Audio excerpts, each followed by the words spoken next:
Hello friends, this is Bimla Atri and welcome to my YouTube channel.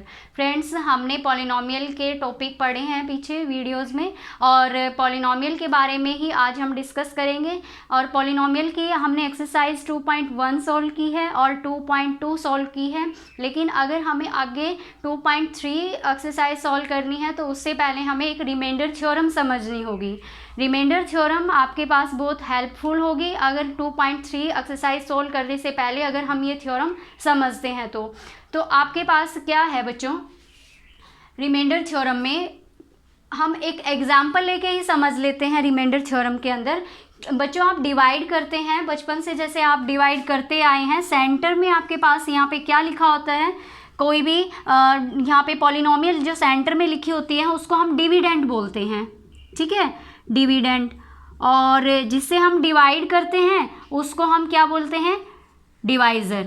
यहाँ हम जिससे भी डिवाइड करते हैं उसको बोला जाता है डिवाइज़र। और यहाँ पे आपके पास क्या आ जाता है, क्वोशिएंट आता है, ठीक है। और जैसे ही आप सॉल्व करते हुए नीचे की तरफ जाते हैं तो नीचे क्या बचता है, यहाँ पे रिमाइंडर बचता है, ठीक है। यहाँ नीचे क्या बचता है, रिमाइंडर। तो आपने बचपन में जो छोटी क्लासेस में आपने सॉल्व करते हुए आ ही रहे हैं कि आपके पास क्या होता है, डिविडेंड होता है, और जिससे हम डिवाइड करते हैं उसको डिवाइज़र बोला जाता है। और यहाँ पे क्या आता है, क्वोशिएंट, और नीचे क्या बचते हैं, रिमाइंडर। तो हमारे पास एक यहाँ पे ये वैल्यूज़ जो है डिविडेंड किसके इक्वल हो जाता है। और हमें ये भी पता है कि अगर मुझे प्रूफ करना हो कि ये डिवाइड सही है या नहीं है, उसके लिए हम क्या लिखते हैं, dividend is equals to divisor into quotient. तो हम क्या लिखेंगे बच्चों, डिवाइज़र इंटू क्वोशिएंट, ठीक है, प्लस में रिमाइंडर। क्या लिखते हैं, प्लस में रिमाइंडर। आपके पास यही थ्योरम है, टोटली थ्योरम इसी पे बेस्ड है। Dividend is equals to divisor into quotient plus reminder.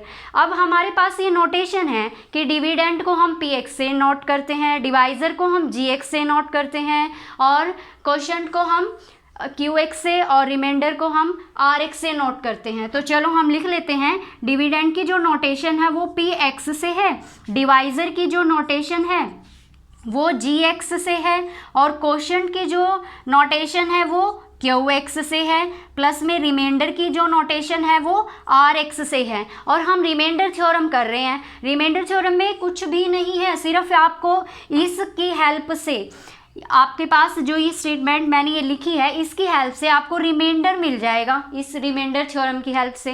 तो हम देखते हैं, let px be a polynomial. आपके पास ये px जो है वो एक पॉलिनोमियल है ऑफ डिग्री n, वो डिग्री n की है, ठीक है, ग्रेटर और इक्वल टू 1 से बड़ी होनी चाहिए। इसका मतलब हमारे पास ये जो भी यहाँ पॉलिनोमियल रखी है उसकी डिग्री 1 हो या 1 से बड़ी हो, ठीक है। Let a be a real number, एक ऐसा रियल नंबर होना चाहिए। फिर कहता है px is divided by linear polynomial x minus में a।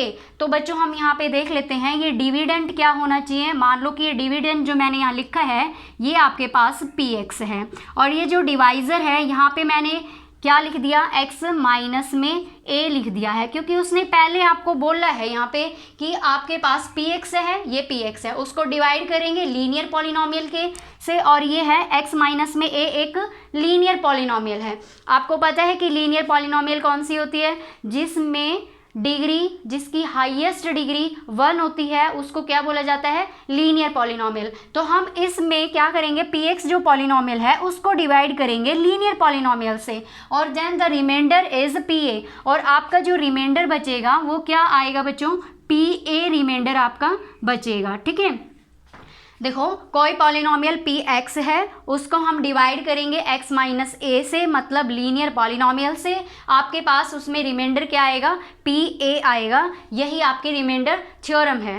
तो बच्चों इस पे बेस्ड बहुत सारे क्वेश्चंस हैं, उसी को हम सॉल्व करेंगे। इसी तरह से मैं आपको एक एक क्वेश्चंस बताऊंगी इनके बारे में कि कैसे सॉल्व करेंगे। लेकिन एक और बात मैं आपको सबसे इम्पोर्टेंट बताती हूँ कि आपको अगर ये लीनियर पॉलिनोमियल गिवन है, बच्चों ध्यान से सुनना, अगर आपके पास लीनियर पॉलिनोमियल से हम किसी भी पॉलिनोमियल को डिवाइड करते हैं तो जो हमारे पास रिमाइंडर आएगा वो हमेशा कांस्टेंट टर्म होगी। तो देखो बच्चों, ये हमारे पास लीनियर पॉलिनोमियल है और लीनियर पॉलिनोमियल से मैंने इसको डिवाइड किया, तो ये हमारे पास जो भी आंसर आएगा वो हमेशा ही कांस्टेंट फॉर्म में आएगा। क्योंकि क्या होता है, यहाँ पे आपके पास लीनियर पॉलिनोमियल है, इसकी जो डिग्री है वो कितनी है बच्चों, हाईएस्ट डिग्री कितनी है, 1 है। हाईएस्ट डिग्री पॉलिनोमियल की यहाँ पे क्या है, highest degree of the polynomial 1 है।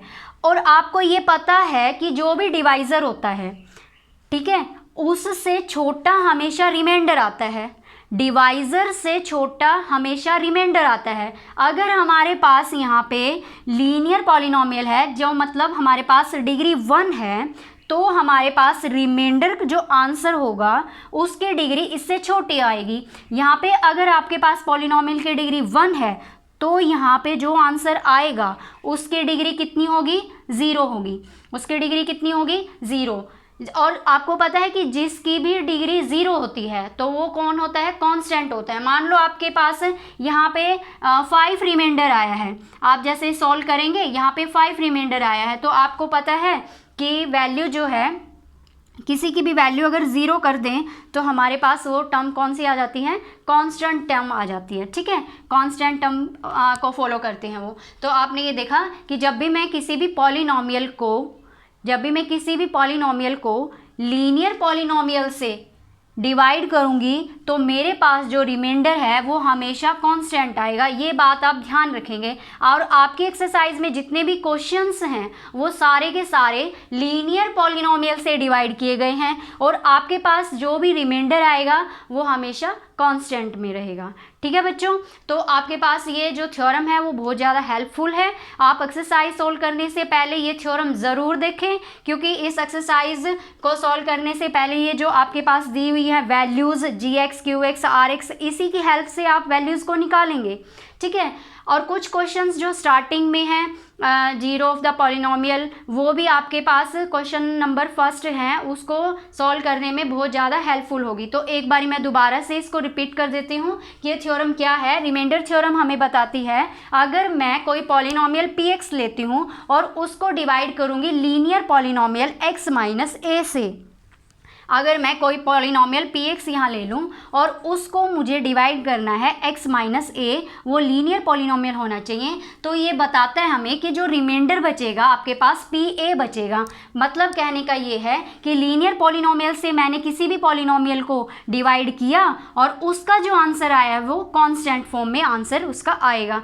अगर आपके पास ये हायर डिग्री हो जाती ना बच्चों, यहाँ पे अगर इसमें पॉलिनोमियल की जो वैल्यू है यहाँ पे इसकी पावर 2 हो जाती, तो आपके पास रिमाइंडर जो आंसर आता वो पावर 1 में आता। अब यहाँ पे ऑलरेडी पावर 1 है, तो यहाँ रिमाइंडर में जो आंसर आएगा हाईएस्ट पावर उसकी क्या होगी, 0 होगी। जो हाईएस्ट पावर, जिसकी भी पावर 0 होती है, वो सारे के सारे टर्म्स कौन सी आती हैं, वो कांस्टेंट टर्म आती है। तो हमने यही सीखा है इसमें कि आपके पास किसी भी पॉलिनोमियल को लीनियर पॉलिनोमियल से डिवाइड किया जाए तो आंसर जो रिमाइंडर आएगा वो हमेशा कांस्टेंट होगा।